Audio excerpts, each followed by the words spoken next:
Hola, hola, hola, hola. Buenos días, buenas tardes, buenas noches a la hora que estén en cada lugar. Bienvenidos, bienvenidas a este nuevo encuentro de Raíces de Sefarad, como cada jueves, casi siempre en vivo, como esta vez estamos en vivo, esta vez directo desde Francia vamos a estar. Pero ya vamos a hablar de eso. Primero quiero saludar a Lili en el estudio 683 del Centro Cultural Sefarad. ¿Cómo estás? Hola Marcelo, hola a todos. Como cada semana les digo y no me canso de decir que estamos muy contentos de estar aquí con ustedes y de que a ustedes les guste nuestra propuesta cada semana. Así que bienvenidos.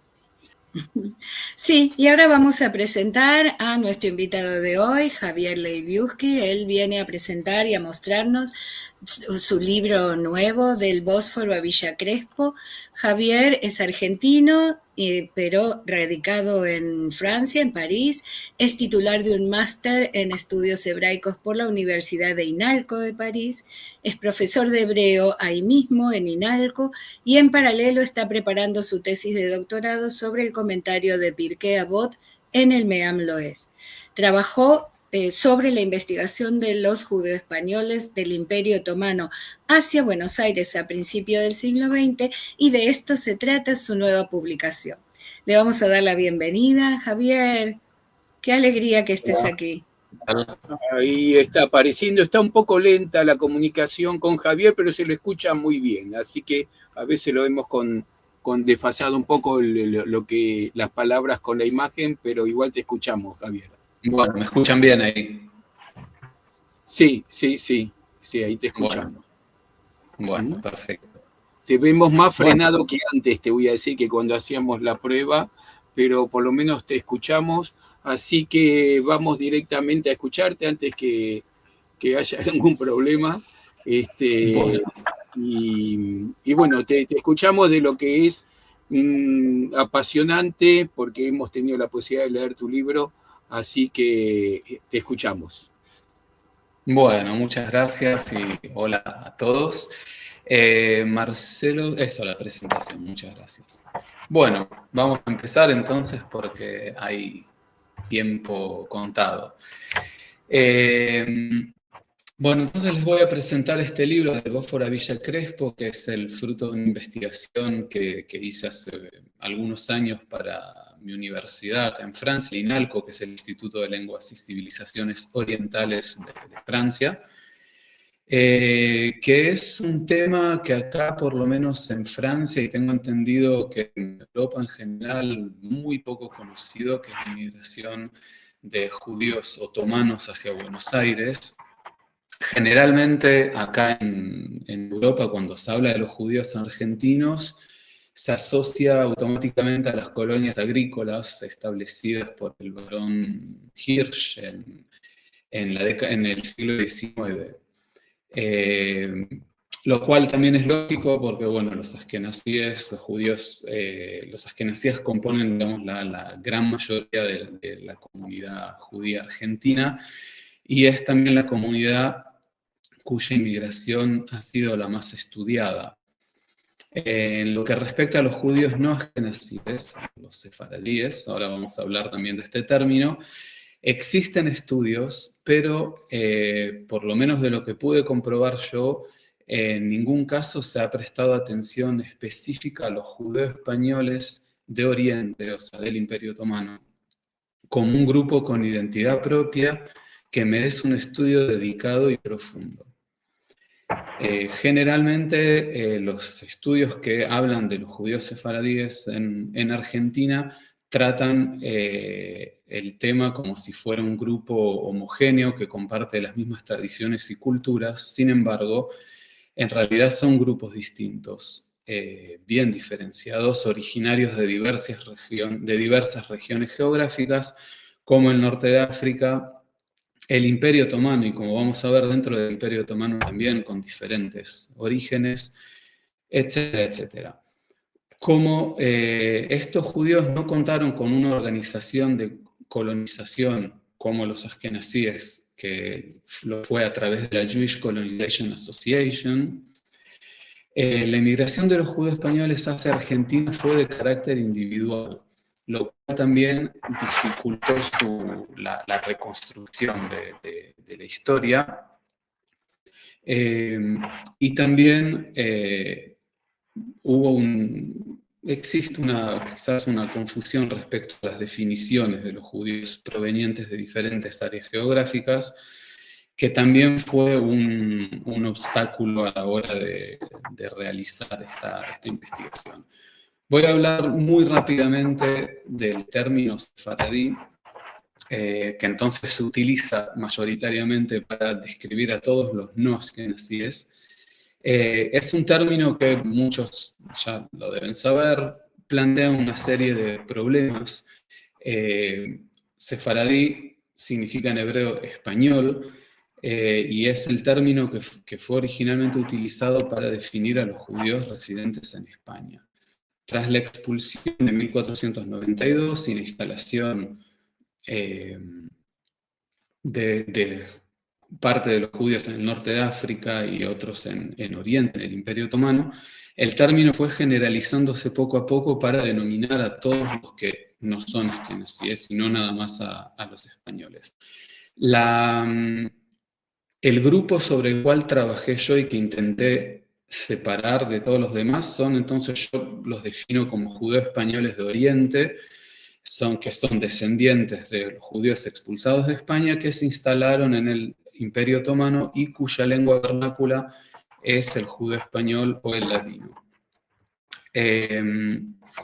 Respecto concretamente a la inmigración judía en Argentina, vamos a distinguir entre los judíos españoles de Oriente, entonces los que venían del Imperio Otomano, los judíos marroquíes, que también son considerados como judíos españoles, pero que vienen de una área geográfica y cultural diferente, y luego están los judíos sirio-libaneses de Damasco, de Alepo, que son otro grupo aparte.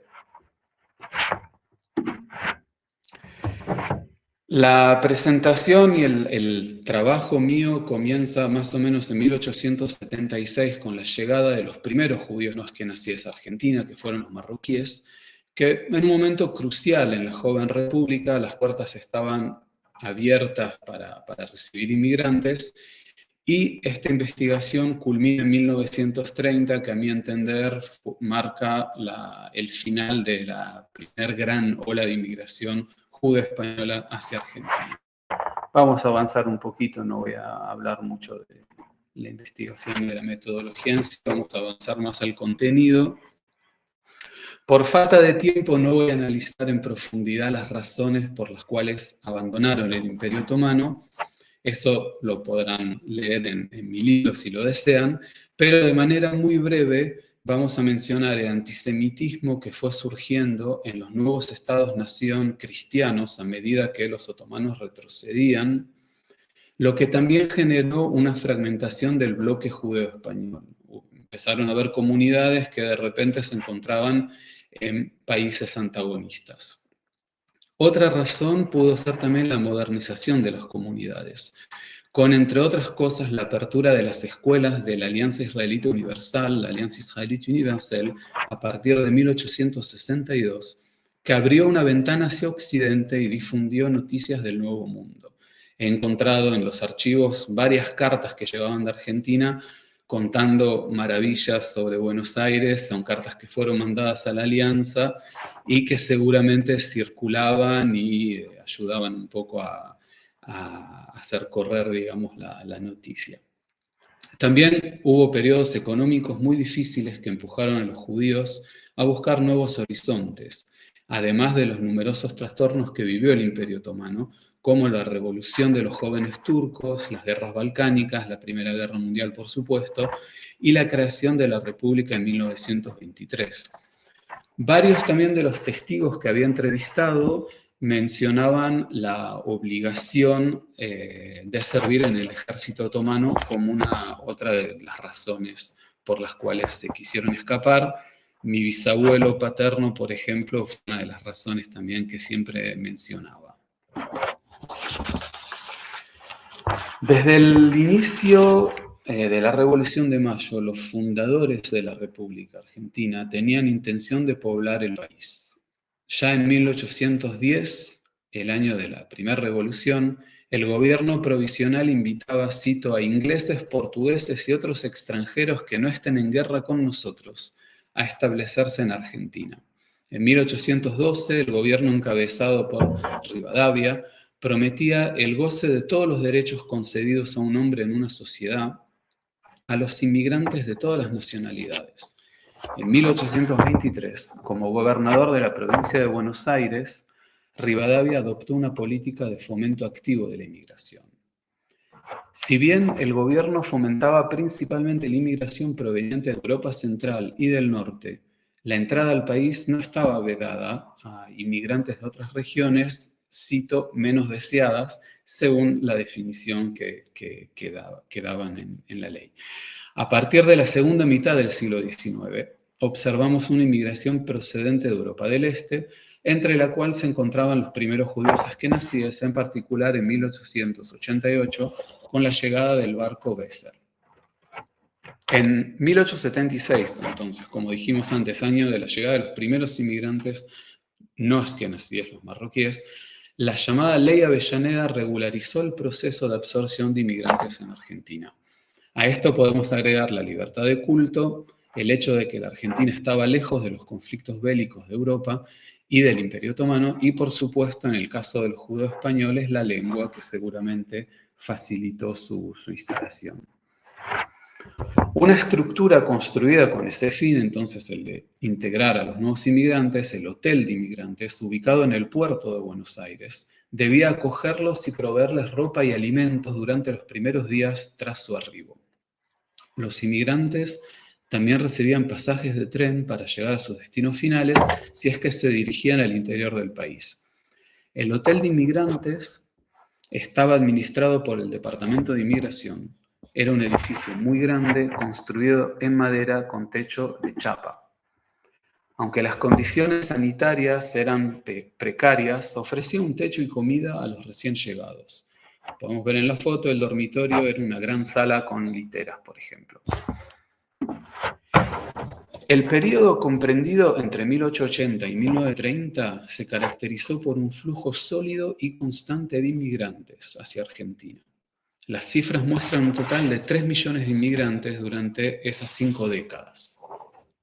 Según los datos que pude encontrar, se observa una clara progresión de la inmigración en Argentina judía en Argentina durante el periodo estudiado. Dichas cifras reflejan la inmigración total judía sin distinción de origen.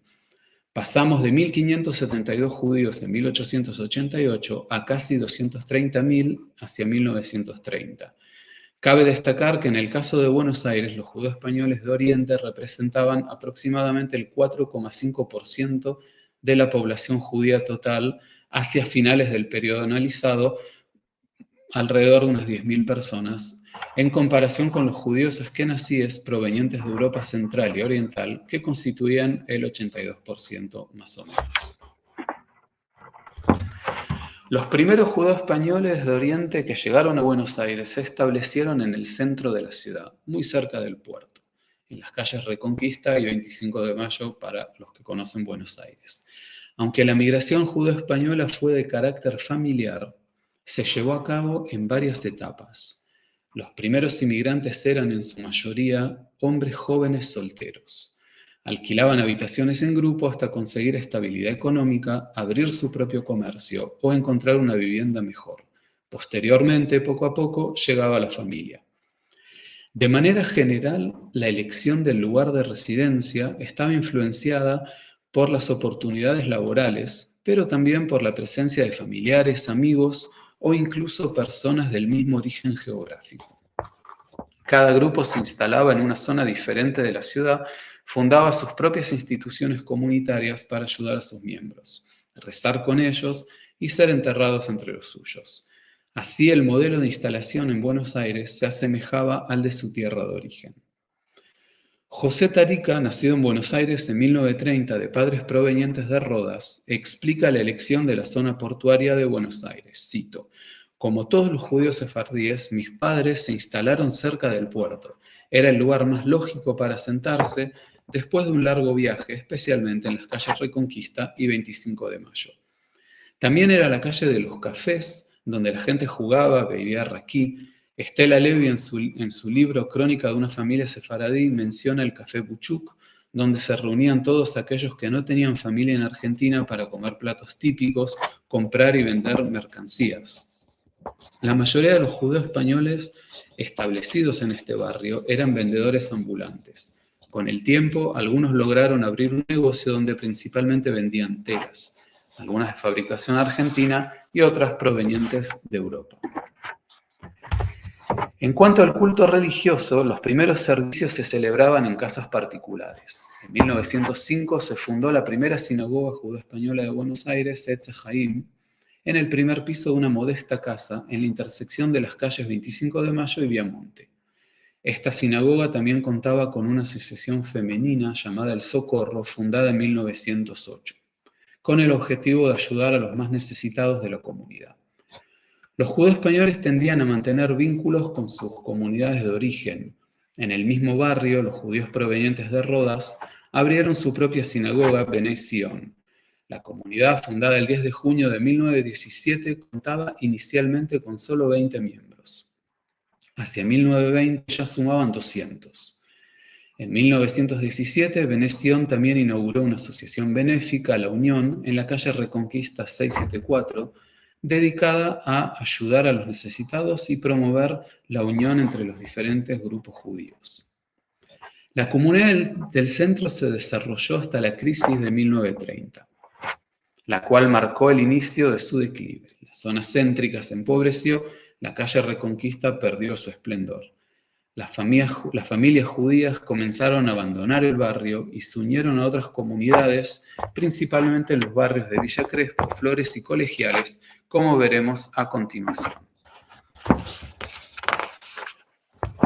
Hasta la década de 1880, las tierras sobre las que se construyó el barrio de Villa Crespo estaban en el límite de la ciudad y eran una zona pantanosa atravesada por el arroyo Maldonado. Era una región deshabitada e incluso peligrosa, como lo muestran varios tangos compuestos sobre los arrabales y los asentamientos precarios que existían en los alrededores. Hacia 1885, este emplazamiento comenzó a ser codiciado por las industrias del cuero y del calzado, ya que la ciudad de Buenos Aires carecía de terrenos y Argentina estaba en pleno desarrollo industrial. La cercanía con el arroyo Maldonado también era positiva, entre comillas, porque servía para evacuar los desechos. Hacia fines del siglo XIX, 1888, se instaló en el barrio la Fábrica Nacional del Calzado y en 1901 la Curtiembre de la Federal. Estas dos industrias se convirtieron en un polo de atracción para quienes buscaban trabajo, lo que transformó profundamente el carácter de Villa Crespo. La Fábrica Nacional del Calzado, buscando alojar a sus obreros cerca de la planta, comenzó la construcción de viviendas muy particulares, con un largo pasillo central y pequeñas habitaciones a los lados, los famosos conventillos. También se trazaron nuevas calles para facilitar el acceso al barrio naciente. Los nuevos inmigrantes se instalaban en estas casas colectivas, donde cada familia ocupaba una habitación y compartían una cocina y un baño para todo el edificio. Estos lugares se convirtieron en espacios de convivencia entre los distintos grupos migratorios. Finalmente, la aparición del tranvía en 1897 contribuyó al desarrollo del barrio, conectándolo con el centro de la ciudad.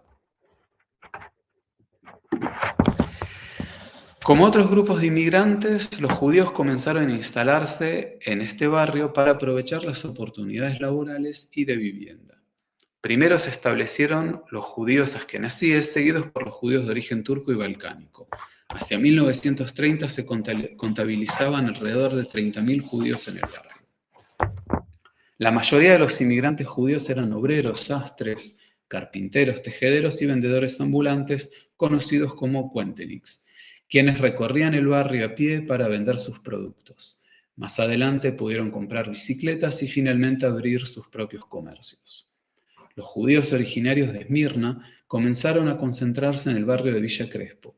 Según el testimonio de Marcos Emanuel, dirigente comunitario, las primeras familias se instalaron allí en 1911.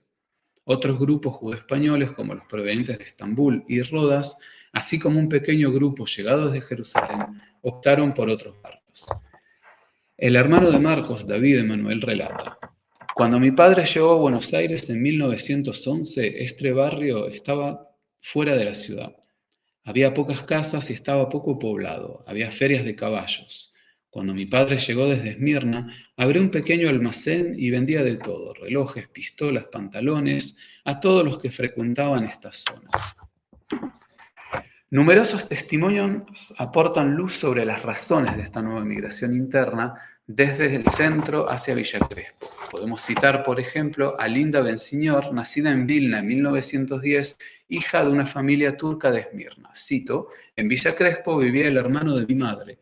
Como fue él quien nos llamó, nos instalamos en este barrio. Mi padre abrió allí una tienda. El padre de David y Marcos Emanuel había escrito la palabra Shaddai en la vidriera del negocio y, según sus testimonios, a partir de una pequeña historia relacionada con esa palabra, nació la primera comunidad judeoespañola de Villa Crespo. Un hombre llamado Israel Calomiti pasó un día frente al almacén y vio la palabra Shaddai en la vidriera. Entró y preguntó: ¿es usted judío? Cuando mi padre respondió afirmativamente, él dijo: he traído conmigo desde Esmirna un Sefer Torah, pero aquí no hay comunidad. Tengo solo una habitación pequeña y no tengo lugar para guardar el libro. Mi padre, que había alquilado una casa grande, le propuso guardarlo en nuestra casa, y así fue como poco a poco comenzaron a pasar otros judíos por allí.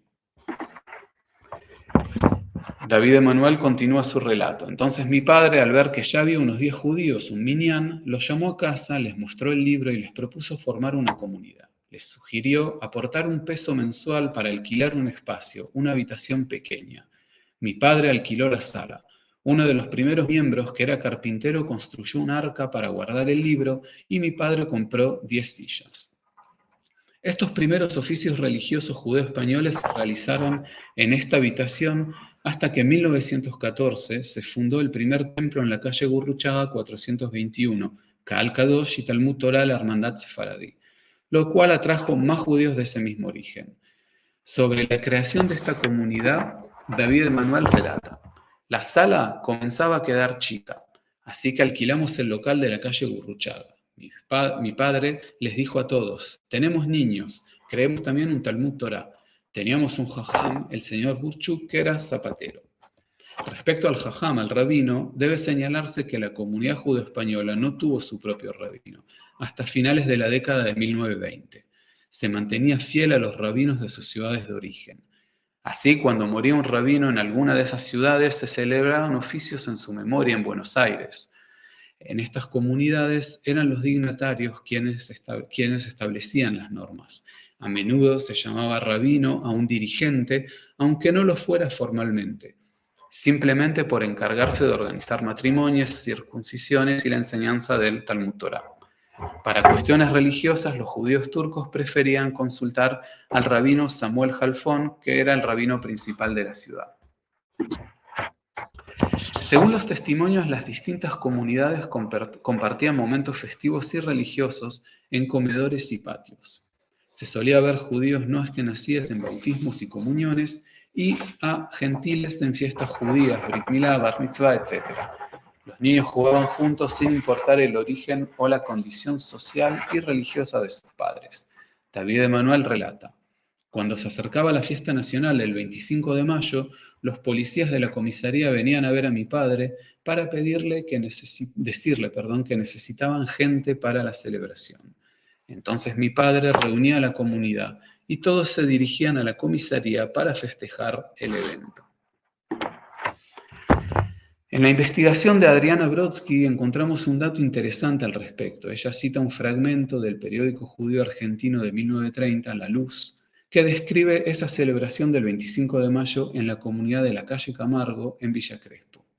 La celebración comenzó con un discurso del presidente de la comunidad, Aaron Levy. Tras entonar el himno nacional argentino, un funcionario municipal, Remigio Iriondo, pronunció un discurso patriótico sobre la Revolución de Mayo. Después de los discursos, los invitados pasaron a las aulas donde la Comisión de Mujeres distribuyó ropa a los niños, donada por Chami Alderoki y Yohai y Akresh, que eran propietarios de tiendas de ropa muy conocidas.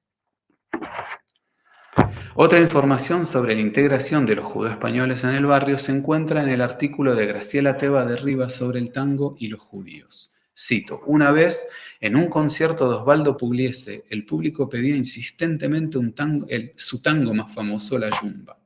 Pugliese pidió silencio con un gesto de la mano, pero el público insistía.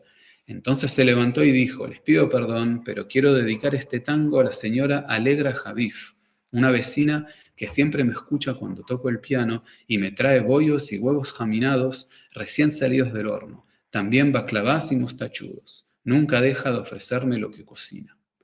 La gran mayoría del público presente eran judíos turcos y todos se pusieron de pie gritando. Fue en ese momento que entraron los señores Arrocha y Calomité. ¿Y qué vieron? A sus hijos bebiendo cerveza y comiendo maní.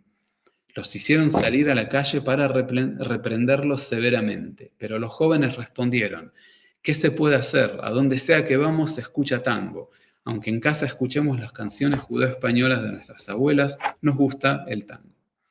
Lo interesante de este texto, más allá del hecho de que uno de los más grandes maestros del tango, Osvaldo Pugliese, dedicara su tango más famoso a una vecina judeo-española, es el relato de estos dos hombres que entran y ven a sus hijos divirtiéndose escuchando tango. Los padres temían la pérdida de identidad y el riesgo de asimilación, sin comprender probablemente que los hijos podían integrar perfectamente las dos culturas. Otro famoso tanguero, Aníbal Troilo, estaba casado con una judía española proveniente de Rodas, Ida Duduy Kalachi, más conocida por su seudónimo Cita. Ella llegó a Argentina hacia finales de la década de 1920. Tuvo una relación turbulenta con Troilo, sobre todo por los excesos de este último. Sobre este gran tanguero tenemos una anécdota interesante contada por uno de mis entrevistados, el señor Salvador Alaluf, hijo de inmigrantes de Esmirna. Cito: mi padre tenía su negocio en la calle Gurruchaga en Villa Crespo. Al lado había un gran conventillo. 2 veces por semana veía llegar un coche que se detenía frente al negocio. De él bajaba un hombre muy gordo y simpático. Le preguntaba a mi padre: ¿cómo estás, turco? Y mi padre le respondía: ¿cómo estás, gordo? Cada vez el gordo me pedía que fuera a la casa contigua a llamar a la turca, su novia. Años después dejé de verlo. A los 17 años solía ir a bailar tango con frecuencia. Una noche llegué a un club donde no había baile, pero sí una orquesta. ¿Y a quién veo en el escenario? Era el gordo que venía a hablar con mi padre. Grité: gordo, y él me respondió: ¿cómo estás, joven? ¿Cómo está tu padre? Un hombre del público a mi lado me preguntó: ¿lo conoces? Claro, es el amigo de mi padre. ¿Sabés quién es? No, es Aníbal Troilo. La insistencia de nuestros informantes en este tipo de anécdotas demuestra la rapidez con la que los judíos españoles se aficionaron al tango.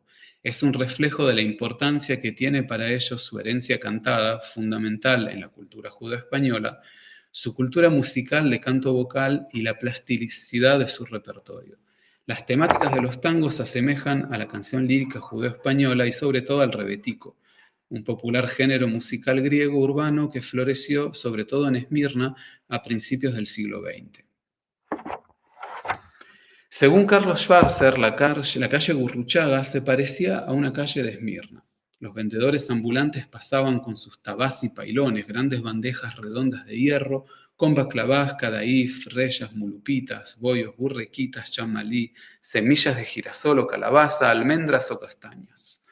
Había vendedores de yogur que recorrían la calle rumbo a las casas, zapateros con sus cajas de herramientas a la espalda. Los cuenteniks, los vendedores ambulantes, cargaban su mercadería sobre los hombros y los carros tirados por caballos se estacionaban en las veredas para vender sandías y melones. Las ancianas observaban el movimiento desde las ventanas o sentadas en bancos mientras vigilaban a sus nietos que jugaban en la calle. Pepe, hijo de inmigrantes vascos, relata: mi padre hacía una masa con huevos y harina. Era una receta que había aprendido de los turcos. Ellos la llamaban pan de España, pan de España. Varios testimonios indican que se podía oír judeo español en las calles de Villa Crespo también. Hacia 1918 la sinagoga se trasladó a la calle Acevedo 218 e inició el trámite legal para adquirir un terreno. La comunidad cambió de nombre y el 9 de febrero de 1919 se convirtió en la Comunidad Israelita Sefaradí de Buenos Aires. Marcos Emanuel cuenta: no teníamos dinero, ¿cómo íbamos a comprar un terreno? Mandamos comisionistas a hablar con los comerciantes, con los vendedores ambulantes y juntamos lo que pudimos. Las mujeres visitaban a los inquilinos anunciando: vamos a comprar nuestra propia sinagoga. Y así, peso a peso, logramos reunir la suma necesaria. Se enviaron cartas firmadas por el gran rabino de Argentina, Samuel Jalfón, a ciudades del interior del país y al extranjero para recolectar fondos. Finalmente, el 21 de septiembre de 1919 se inauguró la gran sinagoga de la calle Camargo 870. 10 años después, un artículo publicado en la revista Israel, el 25 de octubre de 1929, informaba que la comunidad contaba con 800 miembros. Una vez adquirido el terreno en la calle Camargo, la comunidad propuso comprar una parte del cementerio que la comunidad de Alepo poseía en la ciudad de Ciudadela. Hasta entonces, los entierros se realizaban en el cementerio de Liniers, propiedad de la Hebra Kedusha Ashkenazí. Las relaciones eran tensas entre las comunidades ashkenazíes y no ashkenazíes, especialmente con los marroquíes, debido a las críticas de los ashkenazíes hacia las prácticas funerarias de los marroquíes. Por un lado, los ashkenazíes cuestionaban el derecho de los no ashkenazíes, claramente minoritarios, a decidir sobre el presupuesto de la Hebra Kedusha. Por otro, afirmaban que las tradiciones no ashkenazíes eran peligrosas porque llamaban la atención de los no judíos, provocando conflictos con la población y las autoridades.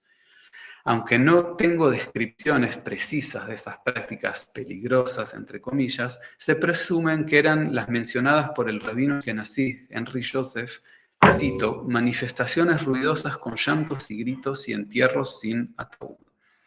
Como los ashkenazíes querían instaurar una única identidad judía en la ciudad, cualquier práctica diferente era vista como una amenaza. Hasta la década de 1930 compartían entonces el cementerio de Liniers con los ashkenazíes, lo que generó, como vimos, múltiples conflictos. La asociación funeraria común entre los judíos de Alepo y los judíos españoles, Gesed Shelemet, se quejaba de que la Hebra Kedusha Ashkenazí no quería enterrar a los sefaradíes pobres. Como mencioné anteriormente, la solución fue unirse entonces a los judíos de Alepo. El terreno ofrecido era más grande y las dos ciudades estaban más próximas entre sí por haber sido parte del Imperio Otomano. En paralelo, la comunidad judía española Etz Haim del centro creó, a través de su asociación filantrópica El Socorro, una nueva sociedad llamada Asociación Hebrea Argentina de Socorros Mutuos. En 1930, esta asociación compró un terreno para abrir el primer cementerio judío español de Buenos Aires. Otra institución importante en el barrio fue el Club Social Israelí Sefaradí, fundado el 15 de enero de 1922. Según Marcos Emanuel, que fue también uno de los fundadores del club, cito, como íbamos a los bailes ashkenazíes del club italiano casi todos los sábados por la noche, un día nos dijimos, ¿por qué no tener nuestro propio club? Cuando se fundó el club, el entusiasmo fue abrumador, indescriptible. Teníamos reuniones en las que bailábamos una vez al mes. Cada reunión empezaba con una charla cultural.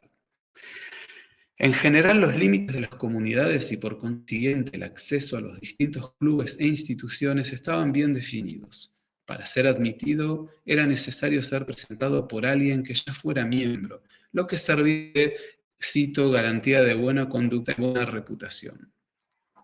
El club era una casa muy grande, alquilada, donde se escuchaba música, se jugaba las cartas y se podía comer. A veces se alquilaba el espacio para celebrar casamientos. Hombres y mujeres acudían para bailar y reunirse con amigos. Según la misma fuente, al principio el público era bastante religioso, pero con el tiempo las ideas laicas ganaron terreno. Sin embargo, las costumbres judías siempre fueron respetadas y el objetivo constante fue que los jóvenes mantuvieran el vínculo con el judaísmo y se casaran dentro del grupo, para asegurar la transmisión cultural y evitar la asimilación. En cuanto a las asociaciones de beneficencia del barrio, encontramos a la Asociación Israelita Pro Medicamentos, que a partir de la década de 1930 ya tenía su propio consultorio médico en la calle Acevedo 589. Su objetivo era proveer medicamentos y asistencia médica a los hogares más humildes de la comunidad. Marcos Emanuel fue también uno de sus fundadores. Cito: éramos 10 jóvenes y salíamos todos los domingos a pedir 10 centavos a cada persona para comprar los medicamentos. Yo era el tesorero en ese momento. Cuando sabíamos que alguien estaba enfermo, lo enviábamos a la farmacia de la esquina con una receta firmada por nosotros. En la farmacia sabían que si la receta estaba firmada por nosotros, debían entregar el medicamento gratis. Una vez al mes pagábamos los medicamentos a la farmacia. El fundador de esta asociación fue Jaime Danone. Otro testimonio nos habla de 5 médicos que ofrecían consultas gratuitas a las personas más pobres. En una época incluso había un aparato de radioscopía y un oftalmólogo. Un tercer testimonio menciona también la presencia de un dentista, un médico clínico y un dermatólogo.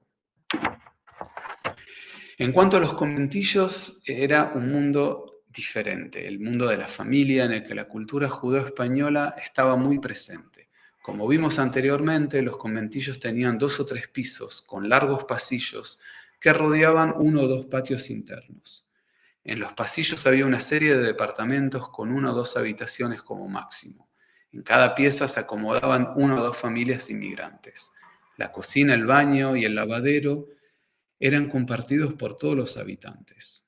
Hacia 1887 había alrededor de 80.000 personas en Buenos Aires que vivían en conventillos. Para 1904 ese porcentaje ya había bajado al 14% más o menos. La habitación era dormitorio, comedor, cocina, sala de juegos. Allí se acumulaban temporalmente la basura, la ropa limpia y sucia, las mascotas. Sin embargo, una vez que la ciudad se desarrolló y la gente comenzó a dejar estos lugares, muchos recordaban esa época con nostalgia, recordando la solidaridad entre los distintos grupos de inmigrantes y el sitio donde aprendieron sus primeras palabras en español y los códigos culturales. Eleonora Noga Alberti, cantante y especialista en música tradicional judeo-española, relata: las mujeres sefaradíes se reunían entre ellas, cantaban en la cocina mientras hacían las tareas domésticas o simplemente por diversión. Los hombres salían y ellas se quedaban con los niños. Las mujeres se familiarizaron con las romances, son ellas quienes mejor las conservaron. En el marco de la vida comunitaria, las mujeres desempeñaban un rol central en las asociaciones filantrópicas. Estas se centraban especialmente en la construcción de sinagogas y salas para eventos sociales. Tal fue el caso de la comunidad de Villa Crespo, que compró el terreno de la calle Camargo donde se construyó la sinagoga. Lejos de sus tierras de origen y de una autoridad rabínica o comunitaria, la filantropía se volvió el eje alrededor del cual giraba la vida comunitaria. Como las comunidades no askenazíes eran mucho más pequeñas que las askenazíes, les resultaba más sencillo redistribuir el dinero entre los necesitados. Por ello, la acción filantrópica era la identidad misma de la comunidad y como las mujeres la gestionaban, ellas se colocaron en el centro de la vida comunitaria. Las mujeres encontraron en la organización de eventos sociales su lugar en la vida comunitaria y una oportunidad para afirmar su identidad judía. Vamos a avanzar un poquitito hacia el Café Izmir, que curiosamente la historia del Café Izmir está ligada a otro legendario café de Buenos Aires, el Tortoni, fundado en 1858 por un francés, Jean Toine, y frecuentado por intelectuales y políticos porteños. El propietario del Café Izmir, Rafael Alejandro Alboger, era hijo mayor de una familia judía de Esmirna. En Esmirna, Rafael Alejandro era limpiabotas y su hermano Jaco, vendedor de velas. Rafael Alejandro llegó a Argentina con 18 años y se instaló en el centro de la ciudad, como la mayoría de los inmigrantes judíos de la época. En 1920 empezó a trabajar en el Café Tortoni como limpiabotas. Con el tiempo, Rafael Alejandro se convirtió en camarero del Tortoni y en 1931 incorporó a su hermano Jaco, que también empezó a trabajar en el café. Entonces Rafael Alejandro dejó el Tortoni para hacerse cargo de la dirección del Café Izmir en Villa Crespo, que regentó durante 25 años. El Café Izmir se inauguró en 1932. Entonces, como dijimos, Rafael Alejandro se hizo cargo de la gestión del café que llevaba el nombre de su ciudad natal. Carlos Schwarzer describe la especial personalidad de Rafael Alejandro. Cito: era un hombre que inspiraba respeto y al mismo tiempo era muy simpático. Se notaba que tenía mucha experiencia de la vida. En el mostrador del café te enterabas de todas las noticias, buenas y malas. Rafael Alejandro siempre estaba dando consejos, tenía una presencia difícil de describir, no se le escapaba ningún detalle. También tenía muy buena relación con la policía, lo que utilizaba de vez en cuando para ayudar a un miembro de la comunidad detenido o a un inmigrante indocumentado. El café se hizo famoso por su ambiente, su comida, sus veladas festivas. Los hombres jugaban a las cartas, al tablí, escuchaban música oriental, bebían raquí, comían platos orientales. El local tenía un largo mostrador, mesas rectangulares y sillas de estilo vienés. Las paredes estaban decoradas con arabescos, dibujos de palmeras y bailarinas. El café también aparece en varias partes de una obra argentina muy conocida, Dan Buenos Aires, de Leopoldo Marechal. Les voy a citar un pasaje de este libro que describe muy bien el ambiente, que me describieron también los testimonios y la información documentada que pude encontrar. Cito un pasaje de la novela. Los tres hombres ocupaban una mesa del café Izmir, y la discusión mantenida en lenguaje sirio se mezclaba con otras voces de timbre igual en aquel recinto sobresaturado de anises y tabacos fuertes. Junto a la vidriera un músico abstraído hería como en sueños el cordaje de una cítara negra con incrustaciones de nácar. Al fondo, las levantadas puntas de un cortinado permitían entrever un interior brumoso, en cuyo centro y sobre un tapiz amarillo se alzaba un alto narguile del cual salían 4 tubos que sin duda llegaban a otros tantos fumadores invisibles. Creo que este pasaje expresa claramente el ambiente de dicho café y corresponde, como dije antes, a las descripciones que encontré en documentos y en testimonios directos. Lo que resulta interesante es esta discusión en lenguaje sirio. Podría tratarse de turco, de hebreo, probablemente de judeo-español. Esta confusión coincide con lo que pude observar, por ejemplo, en los archivos navales argentinos, donde los pasajeros judeo-españoles aparecen a veces como turcos, como sirios, como armenios, como levantinos. Muchas veces una sola persona puede obtener todos estos adjetivos a la vez, como fue el caso de mi abuela paterna. Vamos a avanzar. Ahí está. Okay. Vamos a ver otros barrios entonces con presencia judeo-española. El barrio de Flores, que está en el oeste de Buenos Aires. En 1887 el barrio de Flores, que hasta entonces había estado fuera de la ciudad, pasó a formar parte de Capital y vio multiplicarse su población. Los primeros inmigrantes judeo-españoles se establecieron allí en la década de 1920, probablemente siguiendo el desarrollo del oeste de Buenos Aires. En particular había judíos procedentes de Izmir y de Aydin. El primer lugar de reunión fue la zapatería del matrimonio Sadras en la avenida Rivadavia 7785. Los fines de semana se reunían para jugar a las cartas y apostar porotos, como hacen los turcos. Voy a citar a un testigo, León Baraglia. Cito: uno era vendedor en el mercado, el otro un zapatero que llevaba los zapatos a hombro. Mi padre vendía ropa de segunda mano y otro era zapatero. Alquilaban pequeños locales. Al igual que en otros barrios, al principio los servicios religiosos y las fiestas se celebraban en casas particulares. Con el tiempo, este grupo de judíos españoles encontró una casa de 8 habitaciones en la avenida Rivadavia al 7900 y la comunidad eligió el nombre de Ahabat Ahim.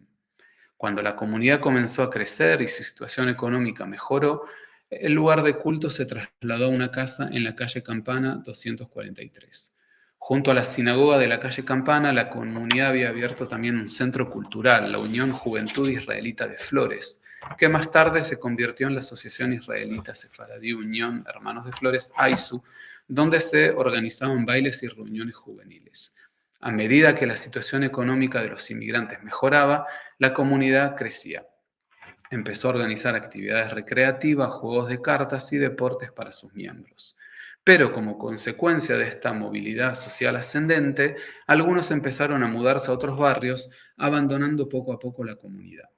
Los pocos que permanecieron en el barrio eran de nivel socioeconómico bajo y los líderes de la institución eran los hijos o parientes de los miembros fundadores que permanecieron vinculados a la comunidad solo sentimentalmente, lo que resultó en la pérdida de liderazgo institucional. Dada la gran presencia que nacía en el barrio de Flores, el templo de Aizu comenzó a atraer a algunos de ellos. Esta presencia askenazí fue vista por los líderes de la comunidad como una invasión. Temían que los askenazíes acabaran incorporándose a la junta y que con el tiempo sustituyeran a los miembros originales. Al final decidieron cerrar la institución. Reabrió mucho después como satélite del templo de la calle Camargo de Villa Crespo. Vamos al barrio de Colegiales ahora, que a principios del siglo XX era un barrio conocido como destino de vacaciones para los estudiantes de Buenos Aires. Pronto se convirtió en una zona residencial de casas bajas. Los primeros inmigrantes procedientes de las islas del Egeo, sobre todo Rodas, Quíos y Kos, llegaron a principios del siglo XX. Eran jóvenes con sus familias o grupos de amigos que venían en busca de trabajo.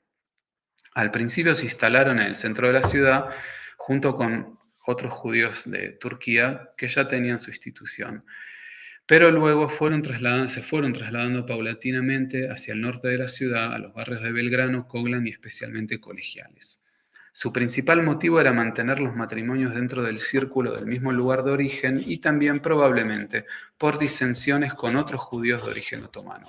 Lo recuerda Salomón Notrica, argentino nacido en Buenos Aires de padres oriundos de Rodas. Cito: tal vez porque la gente vio que una persona se trasladaba a Colegiales, luego otra, y finalmente todos se trasladaron a Colegiales. Al principio estábamos juntos con los judíos de Izmir y Estambul. Teníamos casi el mismo rito, pero recuerdo que un día mi tío, Ayer al-Hadef, quiso leer la Haftará y no lo dejaron. Así que se enfadó y formó un grupo aparte, compuesto exclusivamente por judíos de Rodas, y así surgió esta comunidad. Añade José Tarica: fue a causa de esta unión que reinó entre los judíos del mismo origen. Si el primero se marchaba, también lo hacía el segundo y luego 10 más. Y finalmente todo el grupo de Rodas se reunía en Colegiales. Tarica añade también que la particularidad de este barrio era que los judíos no trabajaban allí. Sus comercios estaban en otros lugares, especialmente en los barrios de Villa Crespo y Once. En los primeros tiempos, los servicios se celebraban en las casas de los miembros, entre cuyos nombres figuran Salvador Tarica, Ben-Zion Cohen, Moisés Mizrahi, Moisés Chamí, etcétera, etcétera. El 2 de noviembre de 1929 se fundó el Centro Cultural y Recreativo Shalom, y en 1937, cuando obtuvo personalidad jurídica, se convirtió en la Sociedad Israelita Sefaradí Shalom. Se le dio el nombre del Templo Shalom de Rodas. Los objetivos de esta asociación eran mantener el culto judío según el ritual sefaradí, para lo cual se construirá una sinagoga.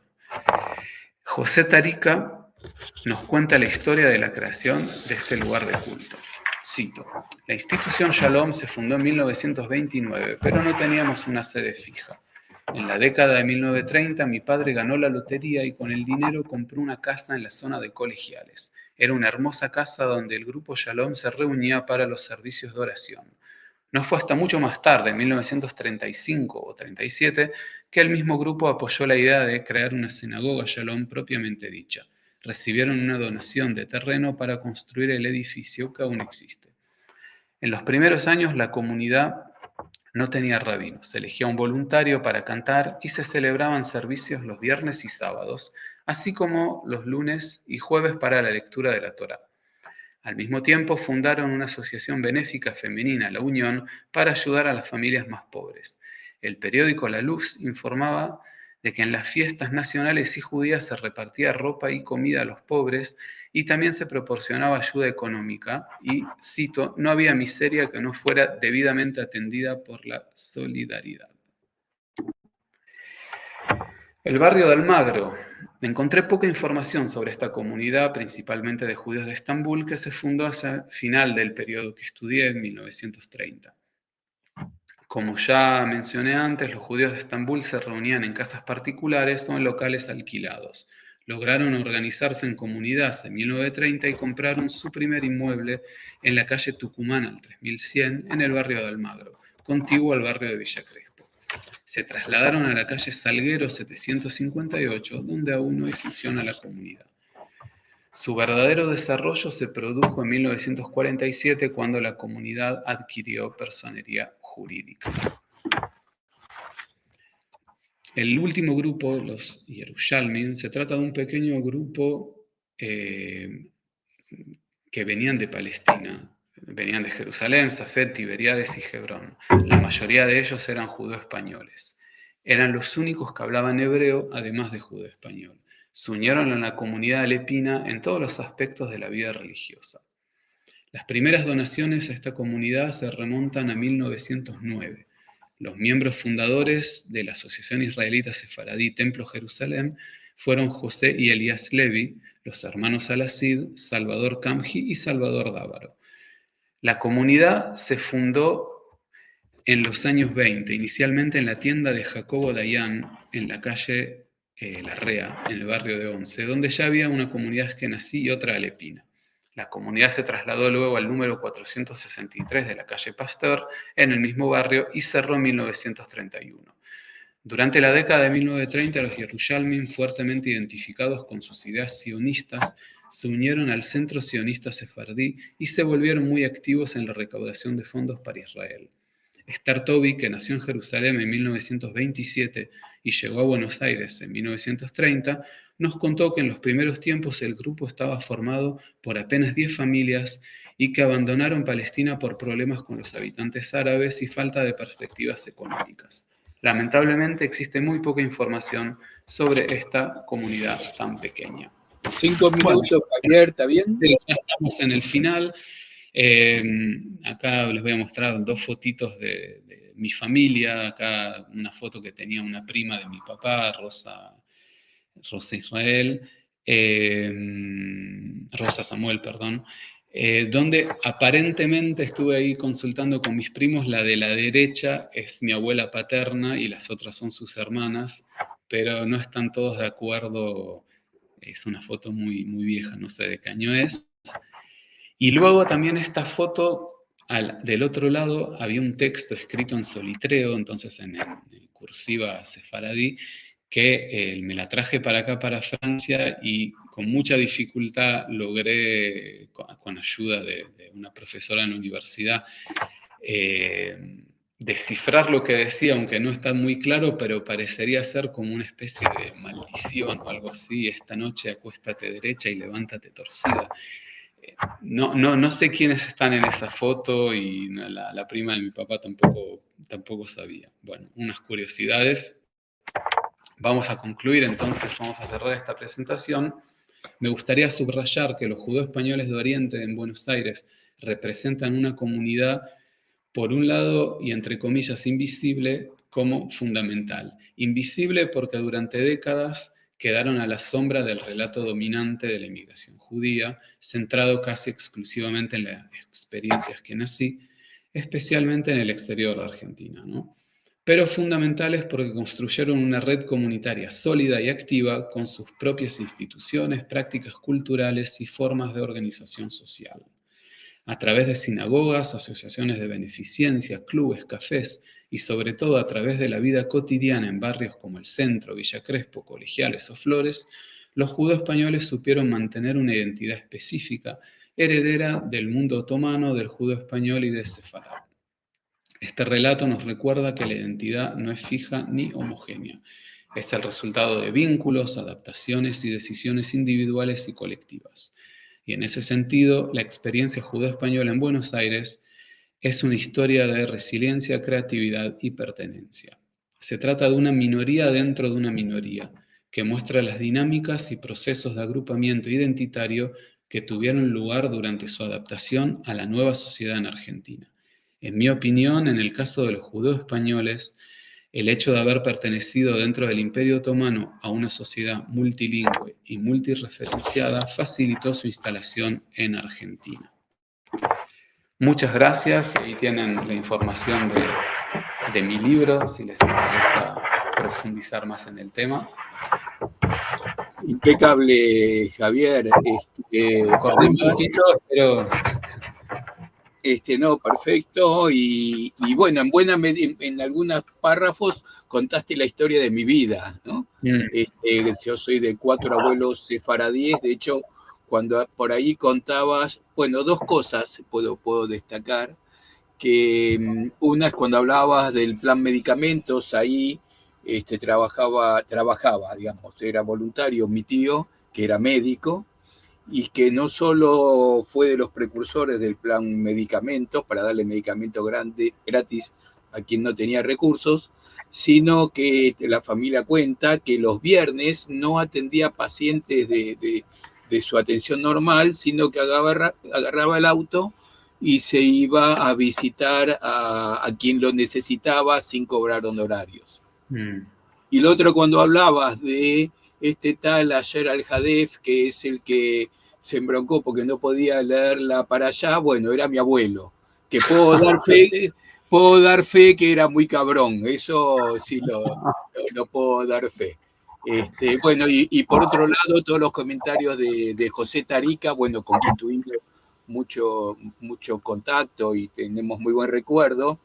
También es interesante que en estos días llegó a mis manos una cantidad de cartas y de discursos de su papá, de Salvador Tarica, que fue uno de los principales sionistas dentro de Argentina, ayudó muchísimo a que los europeos, especialmente los de Rodas, vengan a la Argentina, de Rodas, de Cos. A partir de ahí estoy generando algún material, pero fíjate qué tan sionista era que cuando viajó a Israel, no recuerdo en qué año, pero allá lejos y hace tiempo, cuando se bajó del avión, besó la tierra y le agarró un problema cardíaco que en pocos días lo llevó a la muerte, de la emoción de haber llegado a Israel. Es muy emblemático esto. Siempre se decía que se murió ahí en la pista, no fue unos días después, pero ya de la cama del hotel nunca se levantó, lo dice textualmente una de las cartas.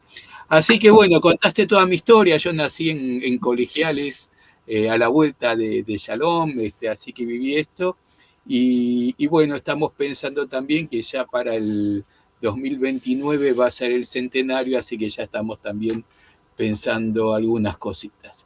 Otra de las cosas que quiero contarte es que el amigo Carlos Schwarzer, que también hablaste mucho de él, está acá presente, así que aprovechamos y lo saludamos.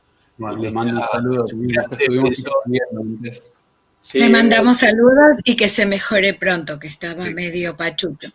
Eso sí. Bueno, déjame decir alguna cosa. Como decía Marcelo, contaste su historia, pero también la mía, porque mi familia era del barrio de Flores y muchos de los, algunos de los apellidos que nombraste son parte de lo que mi papá hablaba todos los días, que estuvo con que era el hijo de aquel, y bueno, me trajo también muchos recuerdos de aquellas conversaciones y de las historias del barrio de Flores que contaban en mi familia. Me parece que es un libro necesario. Te voy a decir que no tenemos mucho escrito sobre la inmigración judeo-española o de Oriente, porque no es solamente la judeo-española, nombrabas la Siria también. Bueno, esto justo para otro trabajo que estaba haciendo, encontré el carnet de mi abuelo, el número 187 de la comunidad sefaradí de Buenos Aires, así que bien de los primeros. Y creo que es una recopilación y una puesta en el marco histórico muy necesaria que teníamos para Argentina, para Buenos Aires, porque teníamos un libro que ya tiene unos cuantos años, que hablaba de la historia de las distintas comunidades, pero esto está más actualizado, así que es un libro necesario para todos los que queremos conocer la historia de la inmigración de Oriente, de los judíos de Oriente a la Argentina. La verdad que muchísimas gracias. digamos que quien quiera comprar el libro, por lo menos en Argentina, no sé, en algún otro lugar, entra a este Mercado Shops de la editorial Equidistancias. Ahí pone Bósforo y lo va a encontrar enseguida, porque además es muy económico el libro. Sí, la verdad que sí.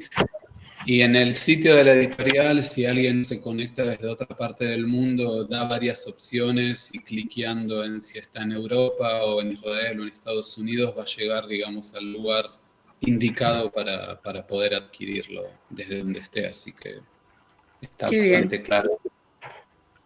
Excelente.